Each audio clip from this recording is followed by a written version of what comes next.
Welcome to the human physiology lectures. आज हम पढ़ेंगे रियूमेटिक वेल्वुलर लीशंस के बारे में। हमने आगे जो पहले चैप्टर्स में पढ़ाया उसमें कई सारे जो डिजीज़ का कारण रहा, वेल्वुलर डिजीज़ का कारण रहा, वो था रियूमेटिक फीवर।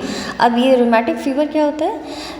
मेन कॉज है रियूमेटिक वेल्वुलर लीजन का रियूमेटिक फीवर, जो कि एक ऑटो इम्यून डिजीज़ है और बेसिकली इनिशिएट होता है स्ट्रेप्टोकोकल टॉक्सिन से that cause heart valves to damage और डिस्ट्रॉय। तो स्ट्रेप्टोकोकल टॉक्सिन्स की जो डोज होती है उसकी वजह से जो हार्ट के वॉल्व्स हैं वो डैमेज हो जाते हैं और डिस्ट्रॉय हो जाते हैं। एक ऑटो इम्यून टाइप का ये डिज़ीज़ है। अगर हम इसके बारे में बात करें कि जब बेसिकली लंग इन्फेक्शन होता है स्ट्रेप्टोकोकस बेसाई के द्वारा, तो group A haemolytic streptococci this finally cause preliminary streptococcal infection and bacteria initially cause. सबसे पहले जो बैक्टीरिया है वो सबसे पहले क्या करेगा? सोर थ्रोट होगा, स्कारलेट फीवर होगा, मिडल ईयर इन्फेक्शन होगा। तो इस स्ट्रेप्टोकोकल बैक्टीरिया की वजह से क्या होगा? सोर थ्रोट यानी पेन और या इरिटेशन इन थ्रोट में पेन होगा, इरिटेशन होगा, स्वेलिंग कर दो, ये दिक्कत होगी। स्कारलेट फीवर क्या होता है? ये बेसिकली 5 से 15 साल की उम्र के बच्चों में देखा जाता है और इसमें रेड रैशेज हो जाते हैं। स्ट्रेप्टोकोकाई पायोजेंस इसका मेन कारण होते हैं। फीवर होता है इसमें क्या कहते हैं, सोर थ्रोट भी हो जाता है। तो ये परसिस्ट अगर कर जाता है तो बैक्टीरियल इन्फेक्शन जो है वो बढ़ता चला जाता है। मिडिल ईयर इन्फेक्शन भी इसकी वजह से होता है। इसके साथ साथ bacteria initially cause release of several proteins against reticulo endothelial system. Body की और इम्यूनिटी के मैकेनिज्म के अगेंस्ट में ये प्रोटीन्स बनाते हैं और ये प्रोड्यूस करते हैं एंटीबॉडीज़। अब ये जो एंटीबॉडीज़ हैं ये रिएक्ट करते हैं स्ट्रेप्टोकोकल प्रोटीन और other proteins of body tissue से, जिसकी वजह से सीवियर इम्यूनोलॉजिक डैमेज होता है, बॉडी की इम्यूनिटी को डैमेज होता है, इम्यूनोलॉजिकल सेल्स का डैमेज होता है।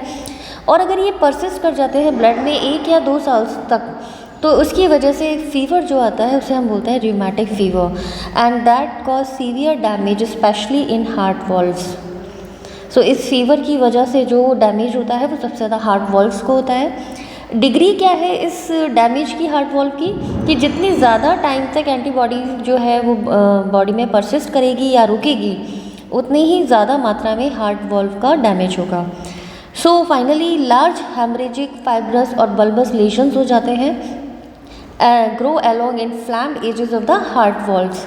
तो जो हार्ट की वॉल्व्स होती हैं वो कैसे हो जाती हैं? इन्फ्लेम्ड हो जाती हैं, स्वेल हो जाती हैं। सबसे ज़्यादा इसमें इन्वॉल्व होता है mitral valve, most ऑफनली seriously damage होता है। एओर्टिक वॉल्व सेकंड नंबर पे आता है, इसका भी फ्रीक्वेंट डैमेज देखा जाता है।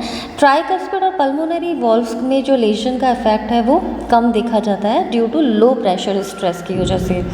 And finally that cause scarring of valves. Scarring of valves कर देता है, वॉल्व्स की जो कॉम्पिटेंसी है वो धीमे धीमे ख़त्म होनी शुरू हो जाती है।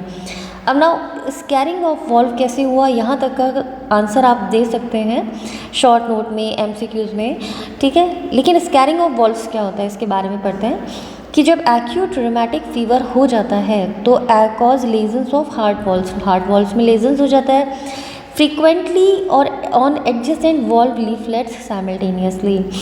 तो जो हार्ट वाल्व में जो लेशंस होते हैं वो किस तरह से होते हैं? एक साथ होते हैं, एक के बाद एक होते हैं और सबसे ज़्यादा इनका इन्वॉल्वमेंट जो होता है वॉल्व की लीफलेट्स में होता है। फाइनली जो लीफलेट्स की एजेस होती हैं वो स्टक हो जाती हैं एक दूसरे के साथ और लेजन्स जो है वो स्कार टिश्यू में परिवर्तित हो जाता है, जिससे फाइब्रस टिश्यू बन जाता है और परमानेंट फ्यूजन हो जाता है एडजेसेंट लीफलेट का। जब यूजुअली ये इजीली मूवेबल और साइमल्टेनियसली मिलने और अलग होनी चाहिए, लेकिन ये परमानेंटली फ्यूज़ हो जाते हैं।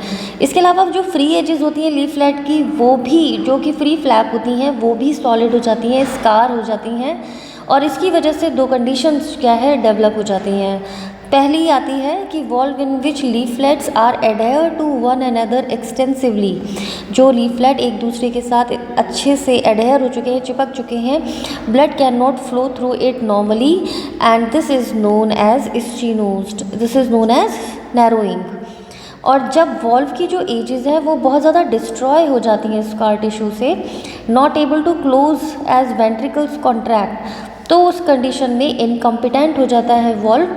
अगर उसे टाइटली बंद होना है तो वो पूरा बंद नहीं हो पाता। So this condition is known as regurgitation. This is narrowing of valve and this is the backflow of blood in regurgitation. So rheumatic valvular lesions जो होता है उसकी वजह से वॉल्व पे क्या असर पड़ता है, इस बारे में आप समझ चुके होंगे और ये कंडीशन कैसे डेवलप होती है इसके बारे में भी अब आप बता सकते हैं।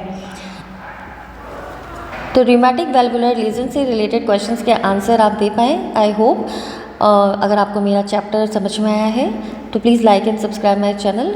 Wish you all the best. Good luck to you. Thank you.